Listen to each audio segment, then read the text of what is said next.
Ndikupatsani moni nonse abwezi okondedwa mu dzina lopambana la Mbuye wathu Yesu Khristu. Ambuye akudalitsani mucho. Mulungu amakukondani, amakuganizirani nthawi zonse. Kubwera kwanu kopano pa dziko lapansi kunali ngati by chance kapena mwamwayi kapena zongochitika. Mulungu adachita kupanga pulani ndithu maziko a dziko asanakhale amenewo kuti inu mubadwe pano pa dziko lapansi. Chifukwa timampeza Mulungu ameneyo ku Yeremiya 1 akumuwuza Yeremiya kuti ndinakudziwa kuti uli mneneri wanga usanapangidwe m'mimba ya mayi yako. Ndiye Mulungu anadziwanso kuti mudzakhala chimene mulicho ngakhale maziko a dziko asanakhale. Ndipo pamene Mulungu analola kuti inu mubwere pano pa dziko lapansi ali cholinga. Cholinga chimene chisija kuti inu mungopanga kama business, kamupange ulimi, kama phunziro, ka zinthu zitheke moyo. Cholinga chimene chinchakuti muntumikire kaye number 1. Mulungu afuna moyo wanu. Ngati simungazindikire za chimenechi kukanakhala bwino kuti musabadwe. Haleluya. Koma Mulungu anadziwa zonse za kubadwa kwanu, kuti mudzakhala wamuna wamkazi, kuti mudzabadwira khomo lija, kuti mudzabadwira ku Malawi, ka mudzabadwira kuti. Ndipo Mulungu amakudziwani. Haleluya. Ndipo akufunani kuti mukhale pa njira yake. Ndipo ni pempho langa, ni langizo langa lakuti mumve pempho limeneli la Mulungu. Chifukwa ngati simumva pempho limeneli simudzapambana ndithu. Angakhale kamupindula bwanji pano pa dziko lapansi, koma popanda Yesu Khristu simunapinduleke nakalikonse. Chifukwa Bible kuti munthu adzapindula chani atadzilemekeza nalo dziko lonse lapansi koma atataya moyo wake palibe. Haleluya. Ndiye tisanafike kumalo towerengedwa tiye tingotsekani m'maso tipemphere. Atate wathu akumwamba, tikuyamikani tikuthokozani chifukwa cha mawu abwino. Bwerani Mzimu Woyera mutiyankhule, perekani zosowa ku miyoyo yathu. Mene mu dzina lopambana la Mbuye Yesu Khristu pempha zonse nchiyamiko. Natukula miyoyo yathu wanga waonera wina uliwonse mdzanja lanu mu dzina lopambana la Mbuye wathu Yesu Khristu. Amen. Ndiye mawu towerengedwa abwenzi achokera ku buku limeneli la 1 Korinto.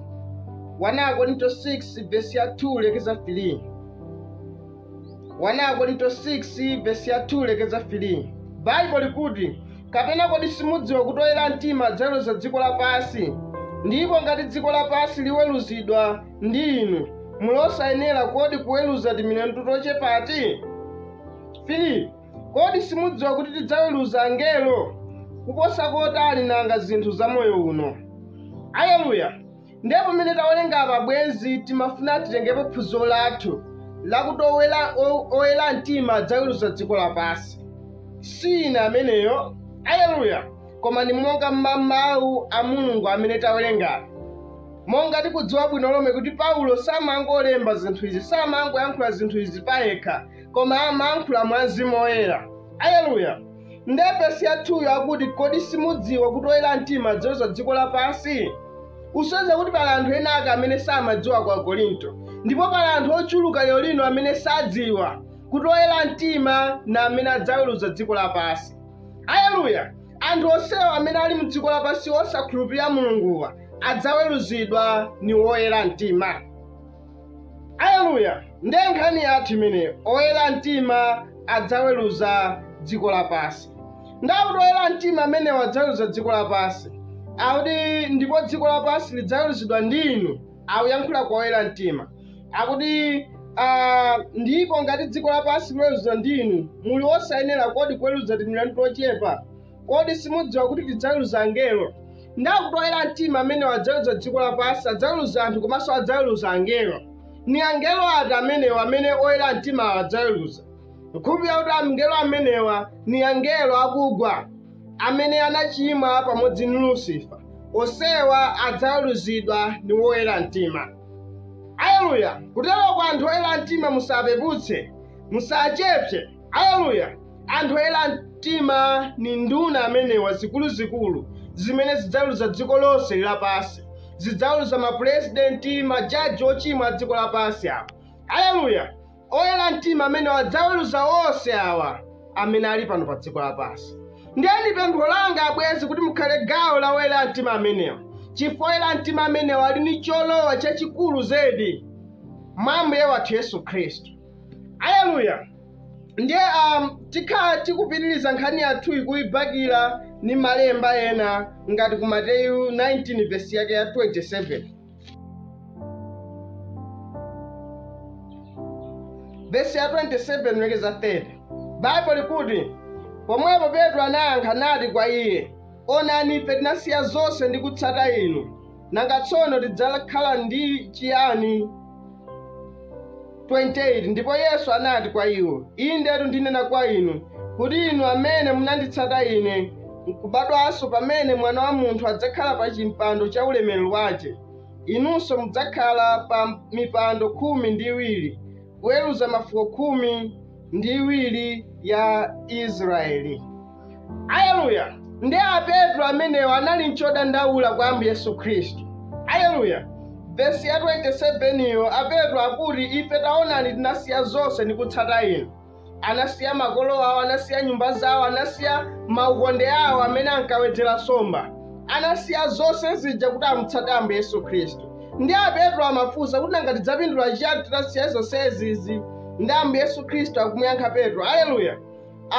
Akuti inu amene munanditsata ine, akuti munkubadwanso pamene Mwana wa Munthu adzakhala pa chimpando cha ulemerero wake.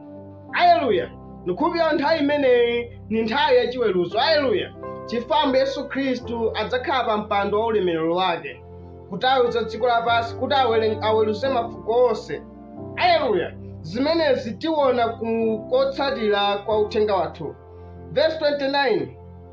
Verse 28 yomweyo titero, akuti mudzakhala pa mipando 12 kuweruza mafuko 12 a Israeli.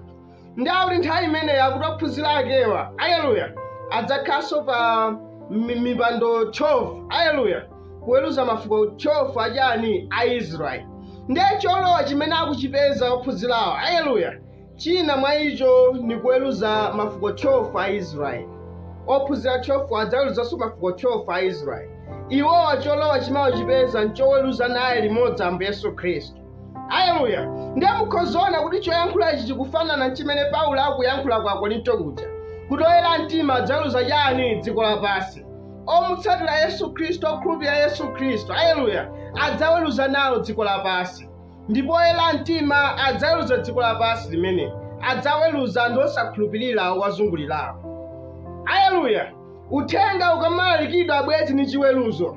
Nthawi imeneyoyo tidzakuwuzani kuti tinakulalikira, tinakuwuzani mawu a Mulungu, chifukwa chani simunakhulupirire? Sinudziwa kuti mudzaliyankha bwanji funso limene. Haleluya. Uthenga supita pachabe, Mulungu sanyozedwa. Mukaukana ni umboni umeneyo, haleluya, udzakhala umboni umeneyo umene udzakutsutsani. Koma mukaukhulupirira, mukauvomereza uthengawu, ni chipulumutso cha moyo wanu. Haleluya. Verse yake ya 28 imene ya 29 tsopano, ndipo onse amene adasiya nyumba kapena abale kapena alongo kapena atate kapena amayi kapena ana kapena minda chifukwa cha dzina langa adzalandira zobwezeredwa zambirimbiri nadzalowa m'moyo osatha. Akuti onse amene anasiya katundu kaya chibale, akuti adzalandira zonsezi zobwezerabwezera times, chifukwa Mulungu sakhala ndi ngongole ndi munthu ina aliyense. Akuti adzalandira zinthuzi zobwezerabwezera zambirimbiri, komanso adzalowa munchani? Mu moyo osatha. Adzakhala nawo moyo osatha.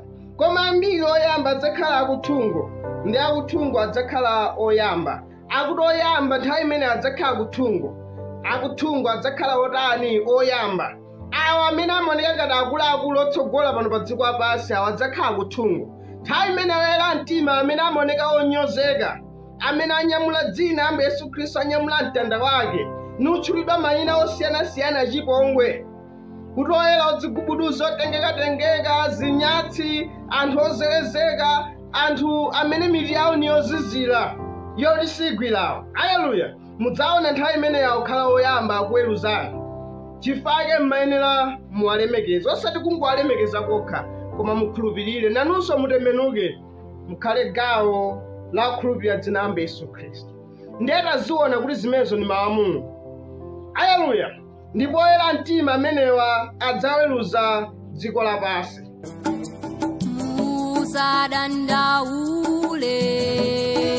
Musadandaule amene